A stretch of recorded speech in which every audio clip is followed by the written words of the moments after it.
Hello guys, good morning, happy new year. तो नए साल की शुरुआत करते हैं एक नए ट्रिप के साथ। जनवरी में हम लोग गए थे कच्छ भुज का जो रण उत्सव है उसको देखने के लिए। तो उसी ट्रिप की हम करते हैं बात। पहले रेलवे स्टेशन में चढ़ते ही मैंने इस मशीन में करवाया चेकअप, जो कि बिल्कुल भी वर्थ नहीं है। आप बिल्कुल भी ट्राई मत करना, क्योंकि इसकी जो रिपोर्ट आती है उसका हमने फ़ोटो भी नहीं लिया था और ना इन्होंने हमें व्हाट्सअप भेजा, जबकि इन्होंने बोला था कि हम व्हाट्सअप भेज देंगे। ये हमने ट्रेन में करी अपनी चढ़ाई, उसके बाद माउंट में करा नाश्ता और नाइट तक हम लोग पहुंच गए अहमदाबाद। उसके बाद हमने करी, मतलब वही सब ने करी, और मेरा तो सबसे पहले अपना फेवरेट काम पेट पूजा। टुक्कड़ प्रोग्राम करने के बाद हमने ली आइसक्रीम और उसके बाद ओवरनाइट जर्नी करके हम लोग पहुंच गए रण उत्सव। लाइक मॉर्निंग के 4 to 5 o'clock हम लोग रण उत्सव पहुँच गए थे। तब ये कुछ ऐसा दिख रहा था। अब हमारा यहाँ पे स्टे का कोई फिक्स नहीं था, तो हमने पूछा कि स्टे, तो इन्होंने कहा हमारे यहाँ जो आसपास में है वो तो हाउसफुल है, बट यहाँ पर हमने करी सेटिंग। तो उन्होंने बताया कि आप थोड़ा दूर जाओगे तो आपको स्टे मिल जाएगा। तो ये उन्होंने हमें बताया था स्टे, और यहाँ पे रेडी होके देखिए हमारे लोग। फिर हम वापस रण उत्सव की तरफ गए। रण उत्सव मतलब मस्त, वो जो खारा खारा खारस या नहीं वो है। तो वहाँ पे ऐसे मतलब टूरिज्म के हिसाब से इतने अच्छे अच्छे बना रखे हैं इन्होंने, बढ़िया होटलें वोटलें बना दी, मस्त बिजनेस है ना। तो ये ऐसे देता है, लाइक ये फील ऐसा नहीं दे रहा जैसे हम लोग लाहौल या स्पीति में आ गए, वैसा ही कुछ ऐसे मतलब मस्त झंडिया झंडिया लगा रखी। यही वो होटल है जहाँ पे हमने पहले पूछा था रात में। तो इसमें से निकलते निकलते हम लोग जाएंगे बीच में। देखिए आप मनमोहक दृश्य, इतना मस्त जैसे हस्तशिल्प होता है वैसे इन्होंने झोपड़ियाँ वोपड़ियाँ लगा रखी है। मतलब है तो गुजरात, बट पूरा है ना ऐसे राजस्थानी टच दे दो कि इतना बढ़िया सा बना रखा है इन्होंने, मस्त वाला।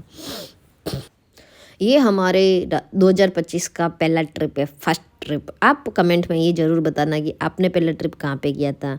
फैमिली देख रहे हो गाड़ी पे, फैमिली मस्त लाइव चल रहे होंगे मेरी तरह। यहाँ पे पहुँचने के बाद आपकी गाड़ी जो है वो बाहर ही रुकवा दी जाएगी और आपको लेने होंगे टिकट्स। मतलब रण उत्सव जाने के भी टिकट होते हैं अलग से, ज़्यादा नहीं है वो, बट यस वो है तो सही। और उसके बाद आपको जाना पड़ेगा यहाँ से बस में। ढूंढते ढूंढते हमें अपनी गाड़ी पार्क करने की भी जगह मिल गई। वहाँ पे पार्क करने के बाद हमने लिए टिकट्स और उसके बाद हम लोग रवाना हो गए बस में बैठ के। बस में आपको 10 से 15 मिनट चलेंगे, तब तक आप पहुँच जाएंगे रण उत्सव पर। एंड सी, मतलब ये जो बीच का 10 से 15 मिनट का सफ़र है वो बिल्कुल ऐसा दिखता है, मतलब पूरा खारस खारस खारस है। यहाँ पे भी काफ़ी अच्छा डेकोरेटेड कर रखा है, और इवन इवनिंग में तो ये एकदम जन्नत जन्नत सा लगता है, वो भी दिखाएंगे आपको।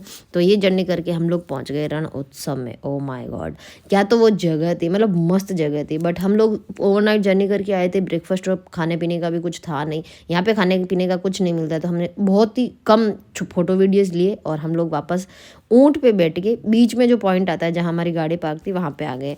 वहाँ पे हमने कुछ करा नाश्ता, पानी वानी पिया। उसके बाद हमें याद आया कि यहाँ पास में एक और पॉइंट पड़ता है कालो डूंगर, तो हम लोग उसके लिए रवाना हो गए।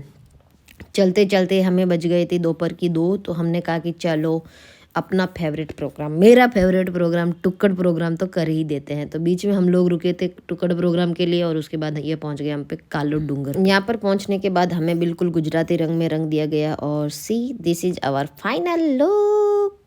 हमारे साथ में एक जो और ट्रैवल पार्टनर है उसका तो लुक अभी आना है, वो तो बिल्कुल कतई जहर लग रही थी। बेसिकली कालो डूंगर जो है वो एक बॉर्डर के पास की जगह है। वहाँ पे दूरबीन वगैरह से देखेंगे तो आपको पाकिस्तान दिख जाएगा बहुत पहाड़ियों से। और दूसरी चीज़ ये है कि यहाँ पर आपको एक मंदिर मिलेगा जो भगवान दत्त भगवान का बना हुआ है। तो हम लोग मतलब ना मंदिर तो देख लिया था, उसके बाद हम लोग ऊपर जा रहे हैं पहाड़ियों से। वहाँ पे बहुत ही अच्छा व्यू है, लाइक सी समुद्र ही समुद्र, समुद्र ही समुद्र, जहाँ तक नजर जाएगी वहाँ पर पानी पानी पानी पानी पानी है। ये हमारी थर्ड पार्टनर जिसका लुक मैं बात कर रही थी। सी ओ ओ, कहीं भी जाओ हम लोग करेंगे तो घूमर ही।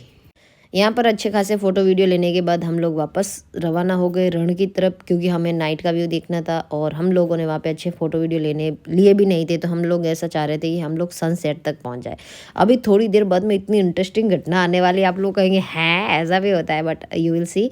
और वो जो मैं कह रही थी कि यहाँ पर दिखने को मिलती है ज़्यादातर झलक, मतलब ना ये बॉर्डर का गांव है। और मैंने ये नोटिस करा है अपने इंडिया में जो भी बॉर्डर के सराउंडिंग एरिया पड़ता है ना, चाहे वो बाड़मेर का पड़ता हो, चाहे वो जैसलमेर का पड़ता हो, या फिर ये रण उत्सव वाला एरिया पड़ता है ना, तो यहाँ पे अपने इंडिया से ज़्यादा पाकिस्तान के पहनावे की ज़्यादा झलक है, लाइक वहाँ की संस्कृति, वहाँ का पहनावा, वहाँ की बोली, वैसा कुछ मैंने ज़्यादा देखा, like you can see in the video to.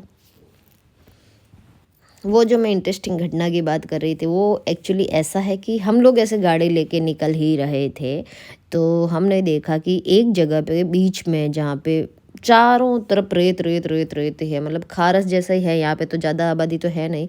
वहाँ पे 4-5 लड़के जो है वो गाड़ी से अपने शूट कर रहे थे, है ना। तो जैसे ही हम लोग निकले तो उन्होंने पहले तो यूँ मतलब जैसी वो उनकी बचकानी आदत है, ऐसे हुटिंग वुटिंग करी हम लोग निकले। फिर उन्होंने डिसाइड किया कि वो हमें ओवरटेक करेंगे, है ना। बट क्या लगता है आपको, उन्होंने हमें ओवरटेक किया होगा? नहीं, हमने करने ही नहीं दिया भाई साहब, करने ही नहीं दिया। और क्योंकि वहाँ पे पूरा रेत रेत रेत वही खारस वाला मामला था, तो वो पीछे आए तो उनको क्या, तो हमने मतलब रेत में भराना क्या था, लाइक ये ऐसी जगह थी, है ना, ये वाली। अब इसके आगे वो लड़के हैं, वो मैं रिकॉर्ड नहीं कर पाई क्योंकि मैं फ़ोन रख के और बैठ गई थी, बट वो रिकॉर्ड नहीं कर पाती। अब आप कांच में अगर देख पाओ तो वो गाड़ी हमारे पीछे आ रही है, सेम गाड़ी थी जो हमारे पास है, बट भाई वो नहीं कर पाए। मुन्ने तुम्हारे बस का था नहीं शायद, if you can C my video. तो वो कहते हैं ना कि जो बेस्ट मोमेंट्स होते हैं वो कैमरे में कभी कैद नहीं होते। मैंने जस्ट अपना फ़ोन रखा और ये सारा हुआ था, है ना। बट ठीक है, फिर भी हमारी वो मेमोरी में तो है, वो ठीक है, हमें याद रहेगा। That was the moment, like wholesome moment होता है ना, वो वाला हमारा ये था। उसके बाद हम लोग आ गए वापस नाइट में, और नाइट में तो भाई साहब जैसे जैसे सूर्य अस्त होता है ना, यहाँ पे क्या रौनक बढ़ती है, क्या रौनक बढ़ती है। मतलब लाइटनिंग वगैरह हो जाती है, लाइव म्यूजिक्स चलते हैं, लोग परफॉर्म करने आते हैं यहाँ पे। एंड ये सारी गाड़ियों में भी लाइट वाइट हो जाती है, जगह जगह अलग अलग कल्चरल प्रोग्राम्स होते हैं। बहुत बहुत बहुत ही तगड़ा होता है यहाँ पे व्यू नाइट का, तो एकदम मस्त वाला। हमारा ऐसा था कि हम लोग सनसेट लेंगे और वापस उधर जाएंगे जहाँ पे वो रण उत्सव बना हुआ है। बट हम यहाँ पे पहुँचे और हम लाइटों में इतने खो गए कि हमारे उधर जाने की श्रद्धा थी नहीं, तो सनसेट को हमने बस ऐसे ही, ये देख लो आप, ये वाला सनसेट है। लाइक सनसेट हो गया था, हम थोड़े से लेट थे उसमें, है ना। पैराग्लाइडिंग वगैरह भी यहाँ पे होती रहती है नाइट में, बहुत बहुत अच्छा व्यू है। जनरली लोग ऐसा ही करते हैं कि यहाँ पे डे में आते हैं, नाइट का स्टे करते हैं, और फिर ये हमारा स्टे था जहाँ पे हम लोग रुके थे। ये भी देखो दिन में कैसे दिख रहा था, नाइट में एकदम ही अलग है ना, बिल्कुल बिल्कुल राजस्थानी झलक। पूरी झोपड़ियाँ प्रॉपर बनाई हुई है, वो मिट्टी से लीप करके, ऊपर घास फूस का, और एकदम मस्त वाला। 4-5 दिन की गुजरात ट्रिप में हमारा कहीं भी ओवरनाइट स्टे नहीं था, तो हम सुबह आके यहाँ पे रेडी होके गए थे, और अभी हम लोग आए, हमने अपना सामान पैक करा और हम लोग वापस रवाना हो गए अहमदाबाद की तरफ। हमने करी अपनी पैकिंग और ओवरनाइट जर्नी करके वापस हम लोग पहुँच गए अहमदाबाद। एक्चुअली हमारा अहमदाबाद में 1 दिन का स्टे था, जो अभी हम पहुँचेंगे। तो अहमदाबाद हम वही 1 दिन तो क्या कह सकते हैं उसको, वही कि हमने 3-4 घंटे की रेस्ट ली थी। फिर हमने अहमदाबाद में पूरे दिन में क्या करेगा, मतलब क्या करा, वो आपको देखने को मिलेगा नेक्स्ट वीडियो में। तो ये हमारे अहमदाबाद की फ़ोटो है। मिलते हैं नेक्स्ट वीडियो में, तब तक tata bye bye, take care, good night.